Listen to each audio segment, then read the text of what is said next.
Hey, what's up, world? I'm Sway, and this is what people love about hip-hop. It's the bravado-fueled tradition of MCs battling it out with words. It's been a part of the tradition of hip-hop since day one, and it's what helps sets rap apart from other forms of music. So whether you're a hip-hopper, a sports fan, or a pro wrestling fan, everybody loves a good grudge match. And for the next half an hour, we're going to take a look at one that's turning out to be a classic. Now, since September the 11th, New York has been in a pretty strange place. And now there's finally signs that everything is getting back to normal. People are free to feud again, like the war of words between two of the city's biggest music stars, the king of Brooklyn's Marcy Projects, Jay-Z, versus the poet of Queensbridge, Nas. Now, it's a battle that's the latest in the tried and true tradition of hip-hop, and as you're about to see, as competition often does, it brought out the best lyrically between Nas and Jay-Z. It's a ill lyrically war right now. I think Jay on top right now. I'd like to hear some more. Eat the joint.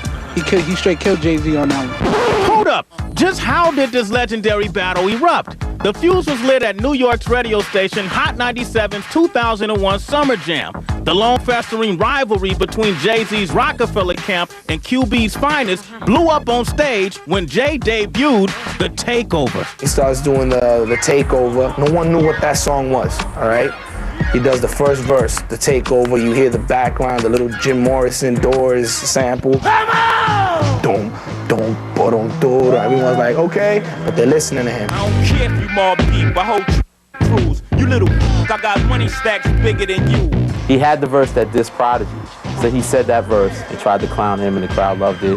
But then at the end of the line, he goes, ask Nas, he don't want it with Hov. Ask Nas, he don't want it with Hov. No. The crowd went crazy, like, whoa, wait a minute. Oh, it's like, okay, now it's on. At that point, Jay-Z's finally acknowledged that he doesn't like Nas, or there's a conflict with Nas, and he said it. Nah, I wasn't surprised by Jay at the Summer Jam. He knew that this is a point in his life where he can make himself official. That was a big step for hip-hop, no matter who he dissed or whatever, and that's good.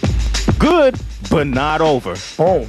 About 3 weeks later, Nas drops a beautiful freestyle called Stillmatic. With the release of Stillmatic on mixtapes, Nas took his argument back to the streets. H to the Izzo, M to the Izzo, pushes you phony, the rapper version of Cisco. When Jay did the Summer Jam, you know, everybody's in the streets is like, yo, I know you're gonna get at him, so I got at him with the freestyle joint. Your fake rhymes and no times I never took place, you liar. Un was your first court case, you had no prize. I'm sorry, it was that small, but he touched the nerve. Although it was a stinging track, Stillmatic failed to create a buzz. When Takeover was released on Jay's Blueprint album, his new verse responded to Stillmatic and made the opening blow at Summer Jam seem like a tap. Had a spark when you started, but now you're just garbage. Fell from top 10 to not mention at all. He comes at Nas hard from all angles. He comes at it from the perspective of like, from a fan, kind of. Like, you know, like, your last album was, he broke it down, how Nas fell off. If I was to get at somebody on that level, I gotta make sure I come with my best. Smart enough, Nas. 4 albums in 10 years. I could divide, that's one of me, let's say 2. 2 of them was due. One was Nas, the other was Illmatic. That's a one hot album every 10-year average, and that's so. I'm not being lazy with it. I'm not playing around with it. I'm gonna really, I'm gonna do my research and I'm gonna come back with something real serious, you know what I'm saying? And it's gonna be hot. I'm sorry, but anyone that heard that knew that it was like, oh, that's it, it's a wrap, Nas is out of here. In the very beginning, when I heard Takeover, I personally didn't think Nas could come back. But Nas was far from KO'd. You a fan, a phony, a fake, you stand, I still whip your ass. And I knew that eventually people want to hear what I gotta say. Were you abused as a child, scared to smile, they called you ugly? Dressing it right so I could let them know it's not happening. It is no takeover. No takeover, but there was an invasion as Nas's response song Ether spread through the underground via New York mixtape king K. Slay. Put Ether on the tape, and it just went wild. It was a spanking. People didn't expect that. No one expected Nas to come back. I am the truest. Name a rapper that I ain't influenced. After the Ether, that's it. New York was on Nas's back. People who were Jay-Z fans on Friday were Nas fans on Saturday. And by December 11, 2001, the battle was blazing. A week before Nas's Stillmatic LP and Jay-Z's Unplugged albums were set for a head-to-head release, the two MCs would be drawn into a battle of the beats on a New York radio show. Hot 97 blazing hip-hop and R&B. Hot 97 has this exclusive Jay-Z song, Super Ugly, that's a response to Ether. Nobody's heard it, hasn't been on any mixtapes. They're gonna play it on the radio for the first time, so it becomes like a big event. Jay-Z's response today at 3 o'clock, tune in, it is on. And the whole city shuts down. If you was in New York at 3 o'clock on that day, you had to tune on the Hot 97. The anticipation is big. A few minutes after 3 o'clock, you know, we hear the response. Damn, I'm only worth over 100 million. Look, I got beef with like 100 children. Unfortunately, it wasn't up to par. Super ugly. Jay-Z said it was just a freestyle. It wasn't an answer to Ether. So the last person in the world I'm gonna underestimate is Jay-Z. You have to feel like the battle really isn't over. It doesn't seem like there's a finale there. This is hip-hop in its purest form. Rap is a competitive sport. That's how we build it. And there's always gonna be a battle about who's the greatest. Now, another result from the back and forth between Nas and Jay-Z is that it shook things up a little bit. It added a breath of fresh air to what, for the first part of 2001, had been a fairly flat year for hip-hop. But what that meant is that the battle captured the attention of rap fans and hip-hoppers everywhere. I think this may go down as one of the greatest battles of all time. I know kids come into stores like this, juiced about verses that they've heard battling against who, this guy battled this guy, and they come in fired up because these cats are battling. Two of the greatest rappers battle each other, and people get excited on music like that. It's hot, man. That's what hip-hop need, that, you know what I mean? That's one of the essence of rap. You know, the battle. Joe, we need some fun in this, man. Back in the days, you know what I mean? You had Kane doing it, you know what I mean? You had L doing it. That's how it all started. Different crews battling against each other, and that was kind of like the essence of it. You know, who had the better skills, the better lyrics, you know, who was the best crew. It's amusing, it makes people laugh, it sells records, so it's good in that sense. Martin Luther King said, talk it out. We just making it rap, we just making the lines rhyme. And Nas is very creative, and Jay is creative. But, you know, it all depends on when the battle is won, who's the last man standing. And, you know, right now, everybody's standing. Nas and Jay-Z have had a lot to say in this battle, but are their claims true? Right after this break, we're gonna read between the lines and try to figure out who's got the facts right and who doesn't.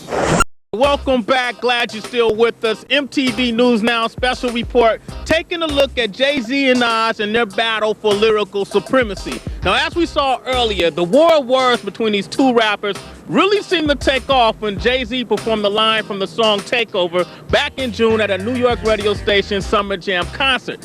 But the artistic battle traces back to Rockefeller artist Memphis Bleek's debut album. On his first album, Coming of Age, Jay's protege Memphis Bleek released a song featuring a verse from Jigga.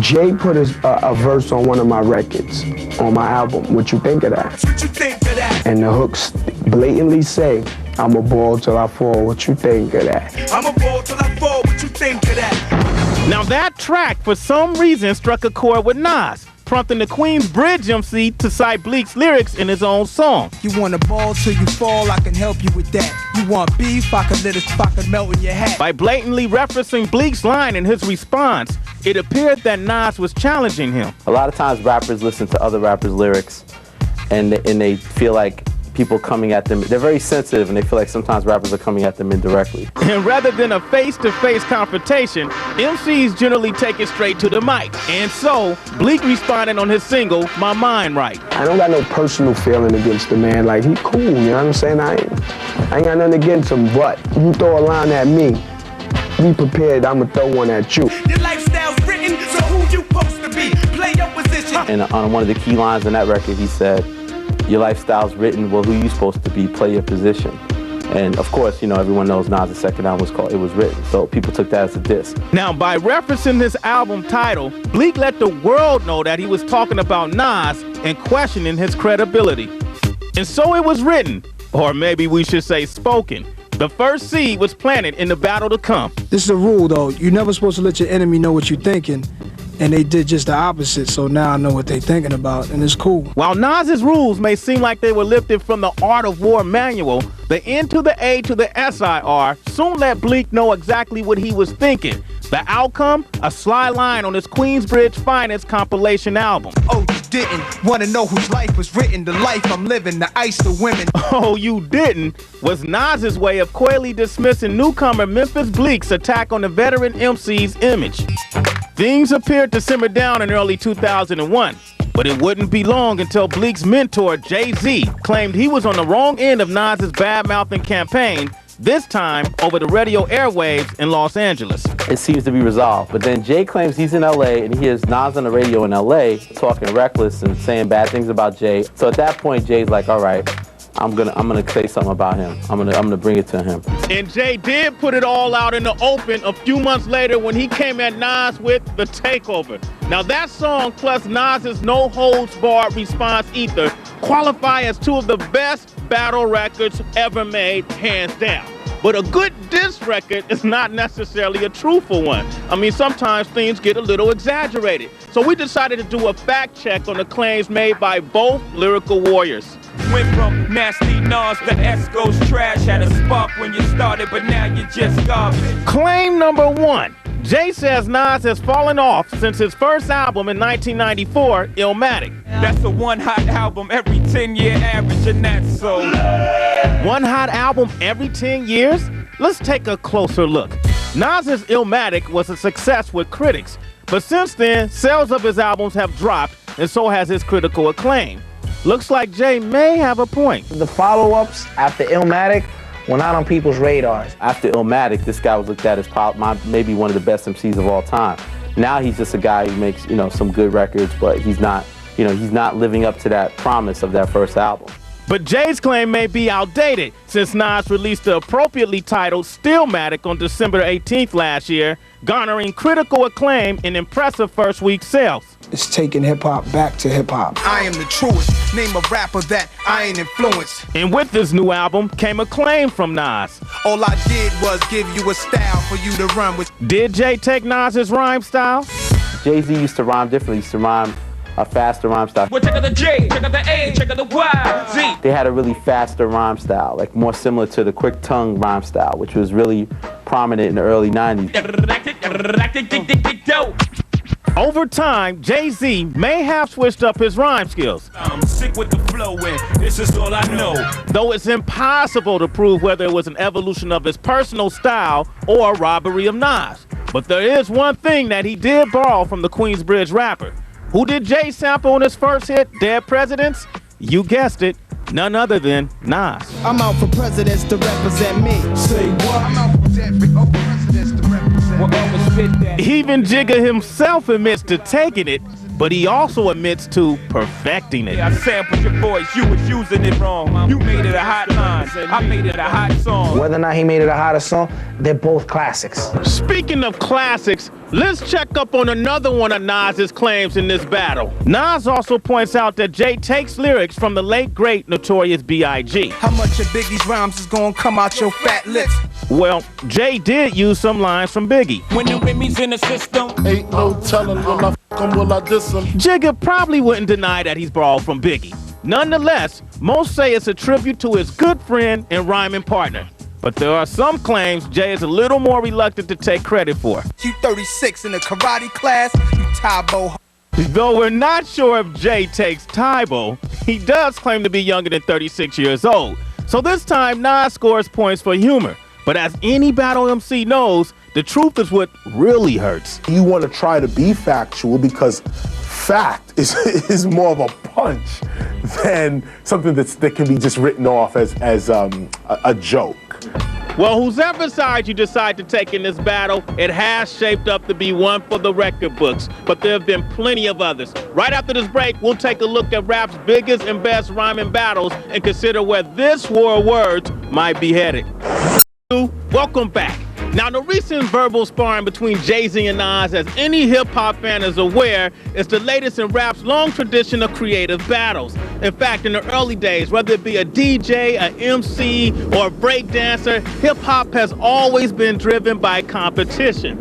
Actually, rivalry frequently made the performance that much richer, and rappers have often found that some of their best material is the most spontaneous. One of the first battles on wax to score big in the early 80s started at parties where pioneering rappers Kumo D and Busy B spit verbal disses on the regular.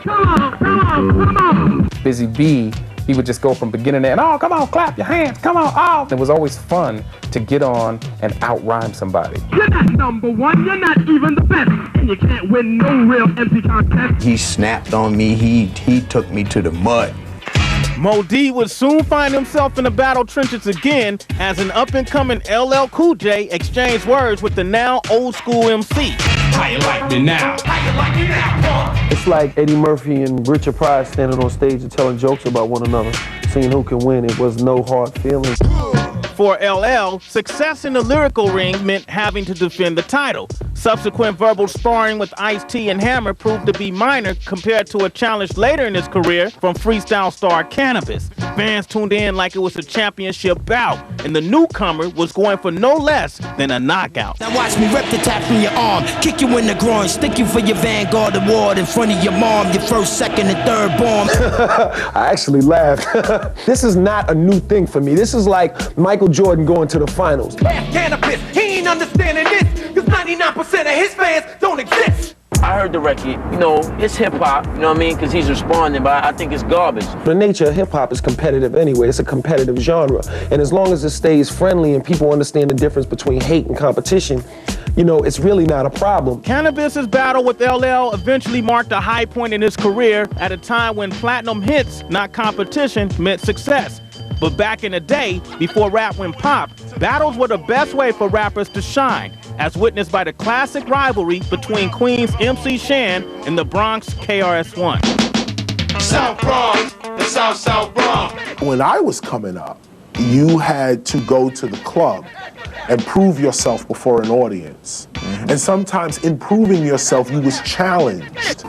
And don't think dissing is strictly an East Coast thing. After NWA broke up, Dr. Dre found greater success with the diss record and video, lampooning former bandmate Eazy-E and Two Live Crew's Luke Campbell. And it's my homie Dre can't be touched. Luke's bending over, so Luke's getting stuck, buster. When I saw the video, I laughed. I mean, it was funny. It's all business, it's all entertainment. Dissing would stay in Dre's musical family for years to come. After receiving what he perceived to be an insult from Everlast, Dre protege Eminem showed why he earned respect as an underground battle MC long before earning platinum plaques. They shot you back to life at the clinic, but you about to get relapsed any minute. Honky, I hit him up. I actually like his new record. I'm like one of the 6 people that bought it. Your candy ass name, you're a candy ass rapper. I'll smack you up, shut you off like the clapper. The guy runs around and shoots deers in cages like, you know, Christina Aguilera and Britney Spears. I'm not in sync, man. Of course, maybe the most renowned rivalry in rap history involved fallen icons Tupac and Notorious B.I.G. But ironically, the beef between the two can never be considered a classic rap battle. There was battles before Tupac and Biggie, and there'll be battles after them. We hip-hoppers know that Tupac and Biggie was not battle. West side, when we rock, I'm equipped with game. Although Tupac spit flames at Biggie on many occasions, a response track was never released by the Bad Boy star. Despite having undeniable East Coast-West Coast feud as a backdrop, beef between Pac and Biggie was clearly not part of hip-hop's great lyrical tradition. Though there is no evidence linking their untimely and still unresolved deaths to their music, it still begs the notion that artists and their fans have a responsibility to keep these battles strictly on wax, just as Nas and Jay-Z have exemplified. If you really have a problem, you're not gonna put it on record, so that's why I know it's just music. It's only music, and you know, we keep it on wax. So there you have it, bringing us back to where we are today, but where is all of this headed? I mean, was it the last of the battle of rhymes between Jay-Z and Nas, or will some more resurface? Or what about the battles on the horizon? I've heard that we should be on the lookout for the Lox versus Puffy, or for you R&B heads, R. Kelly versus Cisco. But whatever it is, as long as it's kept fun and positive and in the music, lyrical slugfest and competition are what keeps it exciting and interesting. In the meantime, you guys hold your head, keep it righteous, play it safe. My name is Sway, and I'm out.